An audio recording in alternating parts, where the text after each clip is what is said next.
सत्याचा आवाज, खोट्याला चोप देणार. आपण पाहत आहात जनशक्ती लाईव्ह न्यूज. निर्भीड बातम्या, निडर पत्रकारिता.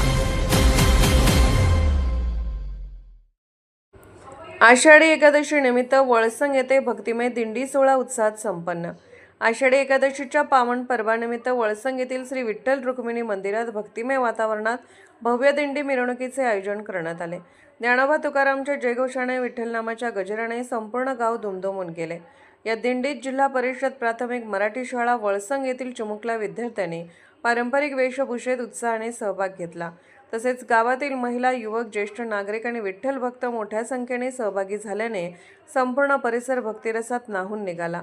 कार्यक्रमास प्रमुख पाहुणे म्हणून जत पंचायत समितीच्या सभापती सौ अर्चनाताई गाथा पाटील, गटविकास अधिकारी अविनाश पाटील, सहाय्यक गटविकास अधिकारी किशोर मरे, वन विभागाचे वनरक्षक अमीर काकतीकर, ग्रामपंचायत अधिकारी पैगंबर नदाब, सरपंच सौ पूजा रमेश माळी, प्राथमिक आरोग्य केंद्र वळसंगचे वैद्यकीय अधिकारी डॉक्टर कापसे, मंडळ अधिकारी बनसोडे साहेब, ग्राम महसूल अधिकारी वाघमोडे साहेब, अनिल विलास पाटील, केंशराव वगैरे, संजय शिंदे, सरकार, पोलीस पाटील, राजू कुंभार यांच्यासह विविध विभागातील अधिकारी, कर्मचारी व मान्यवर उपस्थित होते.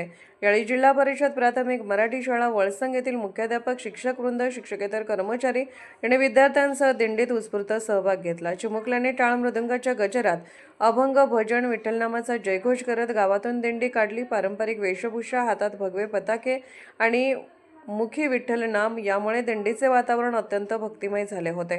श्री विठ्ठल रुक्मिणी मंदिरात आरती, पूजन आणि सामूहिक प्रार्थनेनंतर उपस्थित मान्यवरांनी आषाढी एकादशीचे धार्मिक व सामाजिक महत्त्व सांगत संतांच्या विचारांचा अंगीकार करण्याचे आवाहन केले. विद्यार्थ्यांमध्ये संस्कार, भक्तिभाव, सामाजिक एकात्मता निर्माण करण्यासाठी अशा उपक्रमांचे महत्त्व असल्याचे त्यांनी यावेळी नमूद केले.